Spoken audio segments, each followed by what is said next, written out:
Resmi diumumkan oleh Kementerian Sosial, sebanyak 2.284.392 keluarga penerima manfaat tidak akan lagi mendapatkan bantuan sosial dari Kementerian Sosial. Jika kamu penasaran dengan informasinya, jangan lupa untuk simak informasi di video ini.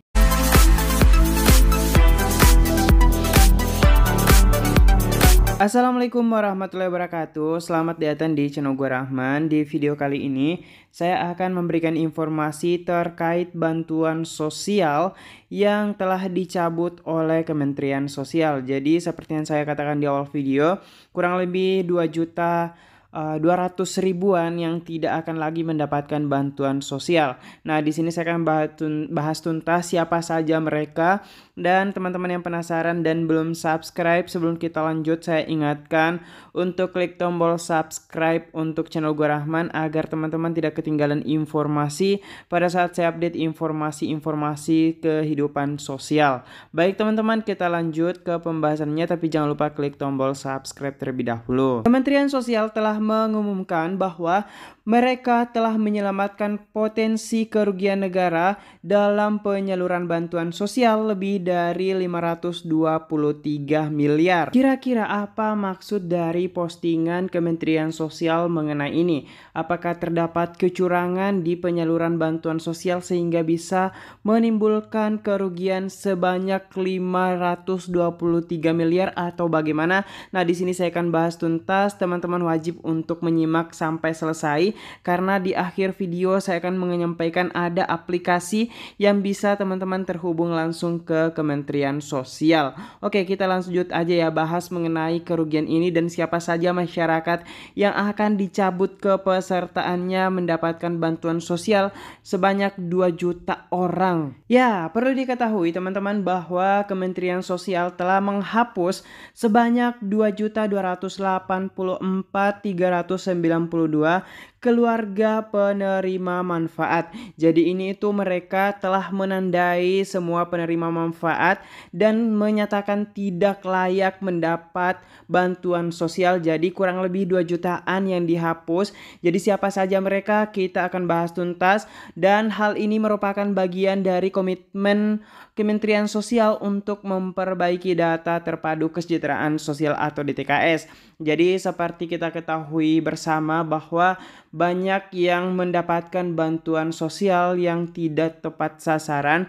Jadi mereka telah mengambil langkah yang sangat baik karena telah memperbaiki data terpadu kesejahteraan sosial. Semoga kedepannya lebih akurat lagi sehingga penerima bantuan sosial ini betul-betul tepat sasaran dan benar-benar yang membutuhkan bantuan ini. Jadi ini tuh postingan atau informasi langsung dari Kementerian Sosial bahwa mereka telah memperbaiki DTKS agar penerima lebih akurat sehingga kedepannya dapat lebih tepat sasaran. Dan teman-teman juga perlu ketahui, selain pemerintah daerah, Kementerian Sosial juga bekerja sama dengan KPK serta AHU atau Administrasi Hukum Umum, Kemenkumham, BPJS Ketenagakerjaan, Ditjen Dukcapil Kemendagri, dan Badan Kepegawaian Negara dalam upaya pengawasan dan pemadanan data.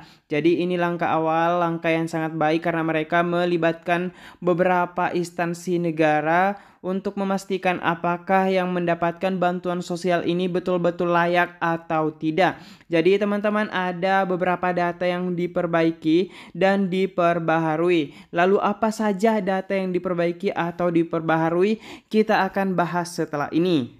Nah, ini dia teman-teman, data yang diperbaiki atau diperbaharui. Jadi perlu diketahui bahwa sebanyak 41.377.528 data yang diperbaiki bersama pemerintah daerah di seluruh Indonesia. Kemudian yang kedua yaitu sebanyak 68.211.528 data non-ops atau yang ditidurkan. Kemudian sebanyak 6.200 176.788 data yang dinyatakan tidak layak. Kemudian sebanyak 21.072.271 data baru yang diusulkan. Jadi semoga ini langkah awal yang sangat baik karena mereka betul-betul memperbaiki data-data dari penerima bantuan sosial dari Kementerian Sosial. Jadi jika ada yang bertanya apa saja yang diperbaharui, ini dia teman-teman data yang telah berhasil diperbaiki atau diperbaharui oleh Kementerian Sosial di tahun 2023 ini. Dan teman-teman berdasarkan hasil evaluasi didapatkan bahwa 493.137 penerima bantuan sosial gajinya di atas UMK. Jadi hasil evaluasi ini dilakukan Agustus 2023 seperti pada penerima sembako dan PKH sebanyak 137.981.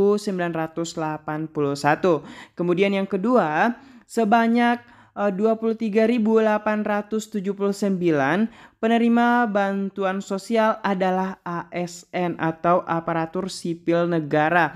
Jadi ini tuh hasil evaluasi Juli 2023 untuk penerima sembako dan PKH sebanyak 4.305. Jadi bayangkan teman-teman, dia adalah orang yang mampu karena mereka adalah aparatur sipil negara tapi mendapatkan bantuan sembako serta PKH juga.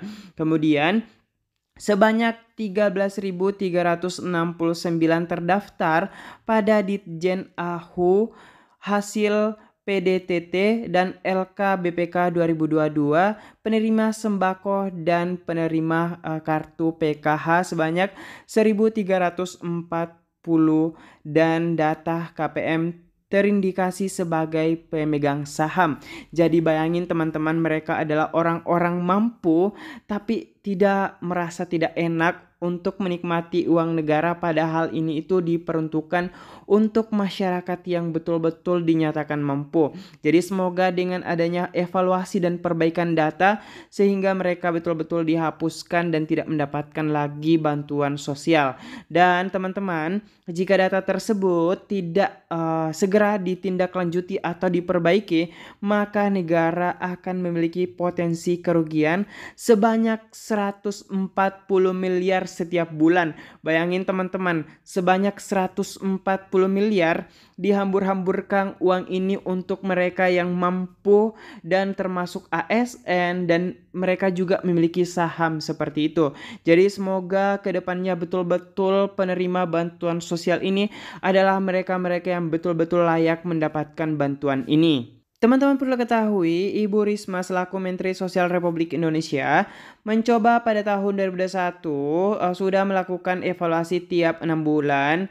Itu data tidak diupdate, karena itulah defisiennya terlalu tinggi jika kami tidak melakukan pembaruan tiap 2 tahun sekali. Risiko ketidakakuratan data sangat tinggi. Akhirnya beliau mengusulkan agar memperbaharui data tiap bulannya. Jadi perlu diketahui teman-teman, jadi semua penerima manfaat jika bulan ini mendapatkan bantuan sosial bisa jadi bulan depan tidak mendapatkan bantuan. Itu berdasarkan dari evaluasi oleh petugas Kementerian Sosial. Kemudian di sini juga ada penyampaian dari Dr. Pahala Nyanggalon selaku Deputi Bidang Pencegahan dan Monitoring KPK. Mereka menyampaikan bahwa Kementerian Sosial telah melakukan perbaikan yang signifikan untuk mengatasi permasalahan DTKS dan kami berharap akurasi data dengan cara berbagi data antar kementerian, lembaga, serta peran aktif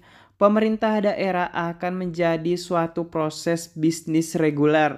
Jadi updating data ini harus dilaksanakan secara terus-menerus dan berkesinambungan. Jadi dengan adanya kerjasama antar kementerian dan lembaga ini akan lebih efektif untuk mengetahui apakah ini layak atau tidak. Karena data-data mereka bisa jadi data yang di kementerian ini tuh berbeda sama di kementerian ini. Jadi jika ada keterbukaan data dari berbagai kementerian atau lembaga, bisa jadi mereka mencocokkan dan sehingga terjadi akurat data-data yang ada di Kementerian Sosial dan di kementerian lainnya. Nah, teman-teman juga memiliki peran aktif untuk mencegah ketidaktepat sasaran penerima bantuan sosial dengan melaporkan bahwa ini tidak layak mendapatkan sosial di aplikasi Kementerian Sosial Republik Indonesia. Jadi teman-teman juga bisa mengajukan diri untuk mendapatkan bantuan serta bisa menyanggah penerima-penerima yang tidak layak. Jadi teman-teman bisa menggunakan aplikasi cek bansos ini dan lapor lebih mudah, cepat, dan privasi terjaga. Jadi pelapornya tidak akan ketahuan siapa, sehingga lebih memudahkan masyarakat untuk melapor jika ada masyarakat yang tidak tepat sasaran dan bisa juga mendaftar untuk mendapatkan bantuan sosial. Jadi jika teman-teman penasaran dengan aplikasinya, insya Allah next video saya akan buatkan mengenai aplikasi ini apa saja fitur-fitur yang ada. Oke teman-teman, itu saja informasi di video ini, semoga bermanfaat buat teman-teman semuanya. Jangan lupa subscribe untuk teman-teman yang belum subscribe channel Gua Rahman. Sekian, wallahul muwaffiq ila aqwamit thoriq. Wassalamualaikum warahmatullahi wabarakatuh.